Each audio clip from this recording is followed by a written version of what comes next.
आज हम बात करने जा रहे हैं जम्मू कश्मीर की राजनीति के एक ऐसे ड्रामे की जो परिवार, पार्टी और पावर की जंग को एक साथ बुनता है। बड़गाम विधानसभा सीट पर उपचुनाव का मुद्दा अब सिर्फ वोटों की लड़ाई नहीं रह गया, ये आगा परिवार के अंदर की फूट और नेशनल कॉन्फ्रेंस के साथ आगा सैयद रुहुल्ला मेहंदी के बढ़ते तनाव का केंद्र बन चुका है। बड़गाम श्रीनगर के पास स्थित यह इलाका शिया बाहुल क्षेत्र है और हमेशा से एनसी पीडीपी का गढ़ रहा है, लेकिन 2024 के विधानसभा चुनाव के बाद सीएम उमर अब्दुल्ला ने बड़गाम सीट छोड़ दी, जिससे 11 नवंबर 2025 को उपचुनाव तय हो गया। इस चुनाव में एनसी ने आगा सैयद महमूद को टिकट दिया, जबकि पीडीपी ने आगा परिवार के ही एक और सदस्य आगा सैयद मुंतजिर मेहंदी को। लेकिन असली टेंशन एनसी के सांसद आगा रुहुल्ला मेहंदी का पार्टी से अलगाव। रुहुल्ला जो बड़गाम के ही प्रभावशाली नेता हैं, उन्होंने साफ कह दिया कि वे एनसी के लिए कैंपेन नहीं करेंगे। आखिर क्यों? आइए स्टेप बाय स्टेप इसको भी समझ लेते हैं। सबसे पहले आगा परिवार को समझिए। यह कश्मीर का एक प्रमुख शिया राजनीतिक परिवार है जो बड़गाम में दशकों से दबदबा रखता है। आगा सैयद महमूद इस परिवार के वरिष्ठ सदस्य हैं। वे एनसी के पुराने लीडर हैं और शिया कम्युनिटी में काफी सम्मानित। दूसरी तरफ आगा सैयद रुहुल्ला मेहंदी उनके भतीजे हैं। रुहुल्ला की राजनीतिक यात्रा एनसी से ही शुरू हुई। 2002 से 2018 तक वे बड़गाम से विधायक रहे, फिर 2019 में श्रीनगर से सांसद बने। वे युवा पॉपुलिस्ट लीडर हैं, सोशल मीडिया पर एक्टिव रहते हैं, लोकल इश्यूज पर हमेशा मुकर रहे हैं, लेकिन रुहुल्ला हमेशा से पार्टी लाइन से थोड़ा अलग चलते रहे। वे आर्टिकल 370 की बहाली, स्टेटहुड और रिजर्वेशन जैसे मुद्दों पर हमेशा सख्त रहे। अब बड़गाम की पॉलिटिकल हिस्ट्री को समझते हैं।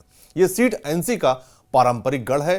2024 चुनाव में उमर अब्दुल्ला ने यहां से जीत हासिल की, लेकिन गांधरबल सीट रिटर्न करने के बाद बड़गाम वैकेंट हो गई। बड़गाम शिया बाहुल है, जहां वोट बैंक, फैमिली टाइज और कम्युनिटी लॉयल्टी पर टिका है। एनसी और पीडीपी यहां अल्टरनेट करते रहे। 2014 में रुहुल्ला ने पीडीपी के मुंतजिर को करीब 2500 वोटों से हराया था, लेकिन अब फैमिली वर्सेस फैमिली। एनसी ने महमूद को चुना, जो रुहुल्ला के लिए चैलेंज है। रुहुल्ला का मानना है कि पार्टी ने लोकल इश्यूज पर वादे पूरे नहीं किए। वे कहते हैं कि पार्टी ने बड़गाम को नजरअंदाज किया। यह तनाव नया नहीं, 2024 चुनाव से पहले ही रुहुल्ला ने पार्टी पर प्रेशर डाला था, लेकिन उपचुनाव ने इसे उफान पर ला दिया। बड़गाम में विकास धीमा रहा, सड़कें, हेल्थ केयर, जॉब्स रुहुल्ला ने इन्हें हथियार बनाया। वे कहते हैं, मैं वोटर्स के साथ खड़ा हूं, पार्टी के साथ नहीं। अगर वादे झूठे हों तो तनाव की जड़ क्या है? 3 मुख्य कारण। पहला, अनफुलफिल्ड प्रोमिसेस। रुहुल्ला ने 13 अक्टूबर 2025 को ऐलान किया कि वे बड़गाम में एनसी के लिए कैंपेन नहीं करेंगे, क्योंकि पार्टी ने पिछले टर्म में मैनिफेस्टो कमिटमेंट्स पूरे नहीं किए, जैसे reservation sub committee report. Ruhollah ने 19 अक्टूबर तक का अल्टीमेटम दिया था, रिपोर्ट पब्लिक होगी तभी वे कैंपेन करेंगे। डेडलाइन मिस हो गई। वे कहते हैं, अगर पार्टी लोगों के लिए वादे भूल गई तो मैं क्यों लोगों के सामने जाऊं। दूसरा, फैमिली और पॉलिटिकल ईगो। महमूद रुहुल्ला को अपना बेटा जैसा मानते हैं, लेकिन रुहुल्ला इसे पर्सनल नहीं, प्रिंसिपल का मुद्दा बताते हैं। 20 अक्टूबर को महमूद ने कहा कि रुहुल्ला एनसी का आदमी है, वे जरूर कैंपेन करेंगे, पार्टी ने उन्हें बनाया है। जवाब में रुहुल्ला ने एक्स पर पोस्ट किया, मेरा लॉयल्टी कंशियंस और प्रिंसिपल से है, कृपया मेरी फाइट को छोटा ना करें। अगर समझ ना आए तो कम से कम मुझे इस लेवल पर ना घसीटें। यह फैमिली फ्यूड अब पब्लिक हो चुका है। डिप्टी सीएम सुरेंद्र चौधरी ने भी तंज कसा, कौन सा आगा, मैं तो आगा महमूद को जानता हूं। तीसरा, स्ट्रेटेजिक मूव्स, यानी एनसी ने महमूद को चुना ताकि रुहुल्ला का प्रभाव न्यूट्रलाइज हो, लेकिन रुहुल्ला का बड़गाम में मजबूत बेस है। युवा वोटर्स, सोशल मीडिया फॉलोअर्स, उनकी गैर मौजूदगी एनसी के लिए झटका है। उमर अब्दुल्ला ने कहा कि महमूद को उम्मीद है रुहुल्ला सपोर्ट करेंगे, लेकिन रुहुल्ला दिल्ली चले गए और अपनी टीम से कहा कि उसको नोटिस जारी करें, तो उनकी टीम ने नोटिस जारी किया कि मेरी फोटोज या वीडियोस कैंपेन में यूज ना करें, वरना लीगल एक्शन होगा। यह तनाव एनसी के अंदरूनी कलह को उजागर करता है। बड़गाम उपचुनाव उमर सरकार का पहला पॉपुलैरिटी टेस्ट है। अगर एनसी हारी तो स्टेटहुड, आर्टिकल 370 जैसे मुद्दों पर सवाल उठेंगे। अब आते हैं लेटेस्ट अपडेट पर। 20 अक्टूबर को नामांकन का दिन था। एनसी के आगा महमूद पीडीपी के आगा मुंतजिर मेहंदी और बीजेपी के आगा सैयद मोहसिन ने पेपर्स फाइल किए।